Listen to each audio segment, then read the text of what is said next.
vídeo divulgado por suas redes sociais, o ministro-chefe do Gabinete de Segurança Institucional da Presidência da República, General Augusto Heleno, mandou uma mensagem aos brasileiros sobre as eleições deste ano. O general mostrou que as ações do governo Bolsonaro beneficiaram a população mesmo em meio às crises, como a gerada pelas ações de governadores e prefeitos a pretexto de combater a pandemia. O general apresentou dados e disse: brasileiros e brasileiras, aqui está um dos exemplos claros da ação do presidente Bolsonaro em benefício da população brasileira. A redução dos preços da gasolina e do óleo diesel já está trazendo efeitos positivos e você será o beneficiado. Quer seja no supermercado, ao abastecer seu carro, caminhão ou moto, na cesta básica. Sinal de que dias melhores se aproximam. E não é só isso. Há outras entregas desde o início do governo. General Heleno lembrou uma série de medidas do governo Bolsonaro para ajudar a população a enfrentar as consequências econômicas da crise.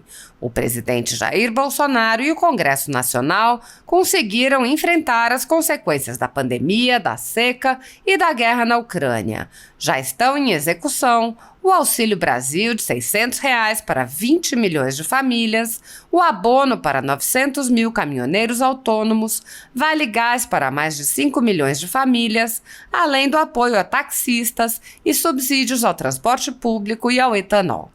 O general alertou: esta eleição decidirá o futuro do Brasil.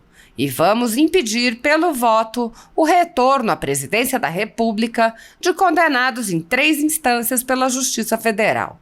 Os brasileiros devem se lembrar que foram eles os responsáveis ao longo de 13 anos por desvios de dinheiro público, como, por exemplo, os 6 bilhões devolvidos à Petrobras, os rombos nos fundos de pensão e as obras inacabadas. General Heleno concluiu dizendo: a reeleição do presidente Jair Bolsonaro é o único caminho para a prosperidade e para um futuro melhor. Agora, mais do que nunca, o Brasil precisa de vocês. A ditadura da toga segue firme. O Brasil tem hoje presos políticos e jornais, parlamentares e influenciadores censurados. A Folha Política tem toda a sua receita, gerada desde 1º de julho de 2021, confiscada por uma canetada do ministro Luiz Felipe Salomão, ex-corregedor do TSE, com o aplauso e o respaldo dos ministros Luiz Roberto Barroso, Alexandre de Moraes e Edson Fachin. Além disso, todas as receitas futuras do jornal, obtidas por meio do YouTube, estão previamente bloqueadas. Há mais de 13 meses, todos os rendimentos do jornal estão sendo retidos sem justificativa jurídica. Anteriormente, a Folha Política teve sua sede invadida e todos os seus equipamentos apreendidos a mando do ministro Alexandre de Moraes. Mesmo assim, a equipe continuou trabalhando como sempre, de domingo a domingo, dia ou noite, para trazer informação sobre os 3 poderes e romper a espiral do silêncio imposta pela velha imprensa, levando informação de qualidade para todos os cidadãos e defendendo os valores, as pessoas e os fatos excluídos pelo mainstream, como o conservadorismo e as propostas de cidadãos e políticos de direita. Se você apoia o trabalho da Folha Política e pode ajudar a evitar que o jornal seja fechado pela ausência de recursos para manter sua estrutura, cumprir seus compromissos financeiros e pagar seus colaboradores, doe por meio do Pix, cujo QR Code está visível na tela, ou por meio do código ajude@folhapolitica.org. Caso não utilize Pix, há a opção de transferência bancária para a conta da empresa Raposo Fernandes, disponível na descrição deste vídeo e no comentário fixado no topo. A Folha Política atua quebrando barreiras do monopólio da informação há 10 anos e, com sua ajuda, poderá se manter firme e continuar a exercer o seu trabalho. Pix ajude@folhapolitica.org. Assista!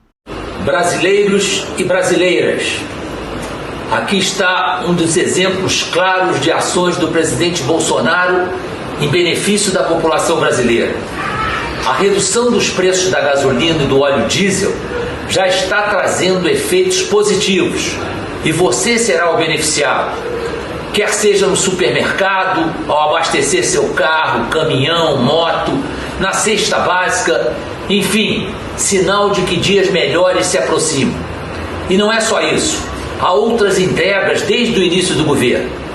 O presidente Bolsonaro e o Congresso Nacional conseguiram enfrentar as consequências da pandemia, das enchentes e da guerra na Ucrânia. Já estão em execução o Auxílio Brasil, R$ 600 para 20 milhões de famílias, o abono de R$ 1.000 para 900 mil caminhoneiros autônomos, Vale Gás de R$ 110 para mais de 5 milhões de famílias, além do apoio a taxistas e subsídios ao transporte público e ao etanol. Esta eleição decidirá o futuro do Brasil. E vamos impedir pelo voto o retorno à presidência da República de condenados em 3 instâncias pela Justiça Federal. Os brasileiros devem se lembrar de que foram eles os responsáveis ao longo de 13 anos por desvios do dinheiro público, como, por exemplo, os 6 bilhões devolvidos à Petrobras, os rombos nos fundos de pensão e as obras inacabadas. Compartilhe essa mensagem com seus amigos, familiares e seja um vetor de esperança para a reeleição do presidente Bolsonaro. É o único caminho para a prosperidade e para um futuro melhor.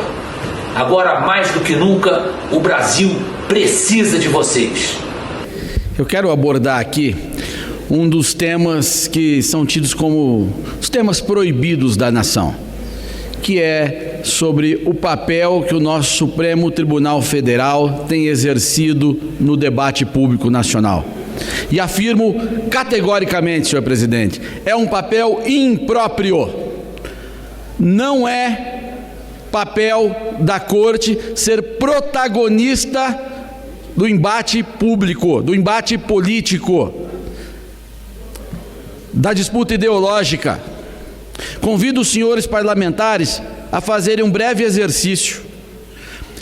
Entrem num site de um jornal internacional dos grandes. Pode entrar no site do New York Times, no Le Monde, qualquer site alemão.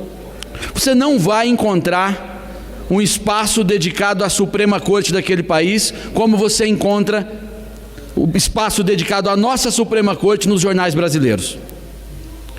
Tudo gira em torno da Suprema Corte.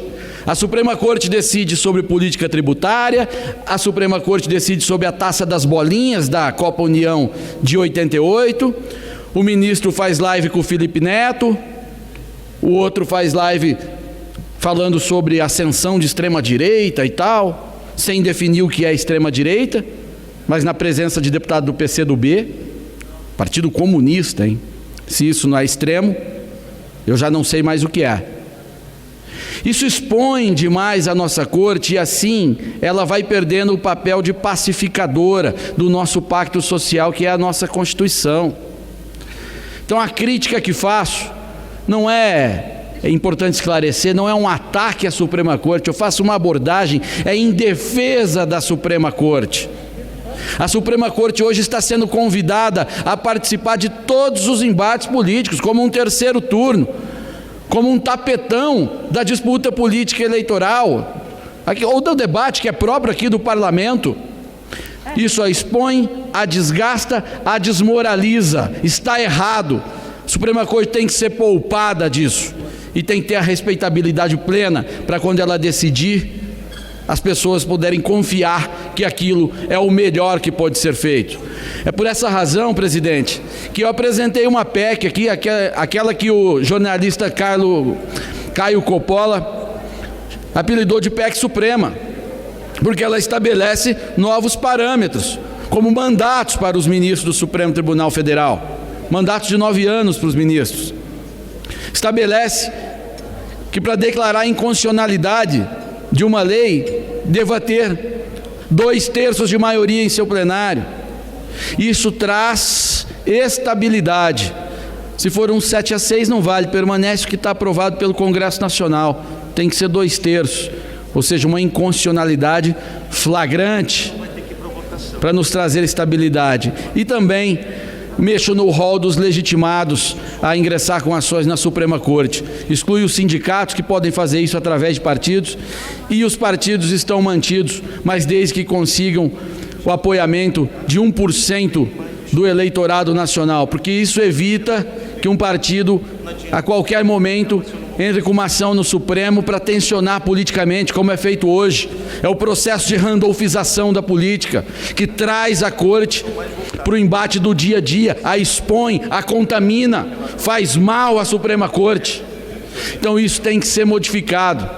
Além, presidente, da gente estabelecer a idade mínima de 50 anos para que uma pessoa seja indicada a integrar a Suprema Corte. Presume-se que com 50 anos já há relevância profissional, social e, sobretudo, maturidade para ocupar, para vestir uma toga negra de ministro do Supremo Tribunal Federal. Acredito que com essas modificações, que eu peço que os parlamentares apoiem e assinem a tramitação dessa proposta, que essa casa tem que fazer essa discussão, não dá para se furtar, a gente consiga fazer do nosso Supremo Tribunal Federal um Supremo no Judiciário, não um Supremo que está acima dos outros dois poderes. Muito obrigado, senhor presidente.